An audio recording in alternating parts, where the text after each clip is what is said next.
C. Civil society sebelum era reformasi.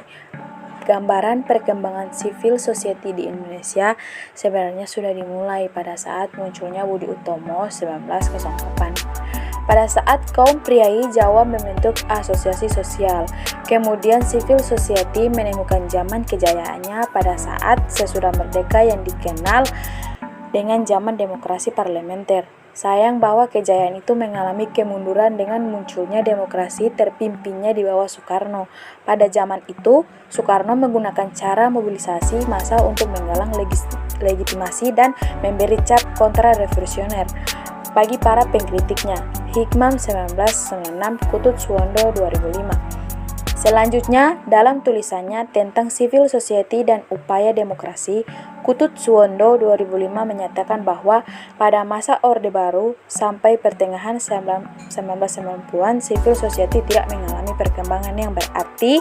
Hal tersebut antara lain disebabkan karena pendekatan yang digunakan oleh negara dalam menjalani relasi dan masyarakat sipil lebih menggunakan pendekatan keamanan dengan alasan stabilitas politik dan keamanan.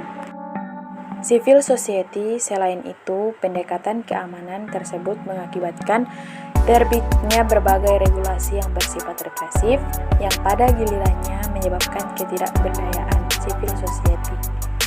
Selain terbitnya sejumlah regulasi yang memperlemah posisi tawar masyarakat, juga muncul berbagai rekayasa politik yang memperlemah partai politik yang kritis terhadap pemerintah.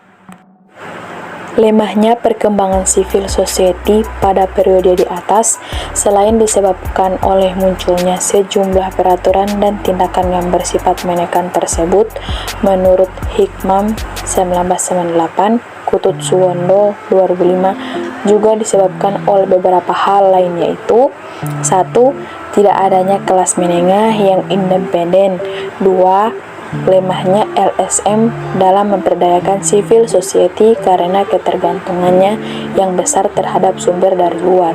3. Pers yang terus ditekan lewat ancaman pencabutan SIUPP. 4. Cendekiawan yang mencari aman dan besarnya gejala sektarian pada diri para cendekiawan. Hikmam 1996. Dan 6. Rakyat yang takut untuk mengembangkan dirinya dalam berpolitik. Lebih lanjut, Kutut Suwondo 2005 menguraikan pula bahwa selain gambaran secara nasional tentang perkembangan civil society di atas, maka di aras lokal muncul nilai-nilai budaya yang tidak mendukung perkembangan civil society. Munculnya kebiasaan untuk berani bertanya, mengeluarkan pandangan, dan melakukan protes baik dari kalangan masyarakat biasa sampai kaum intelektual merupakan budaya yang mendasari terpuruknya civil society. Demikian pula kebiasaan untuk mengambil keputusan secara aklamasi, tidak berani voting, mendukung pembangunan yang dipaksakan dari atas, dan tidak adanya keberanian untuk membentuk kelompok sosial politik merupakan sebab tidak berkembangnya civil society.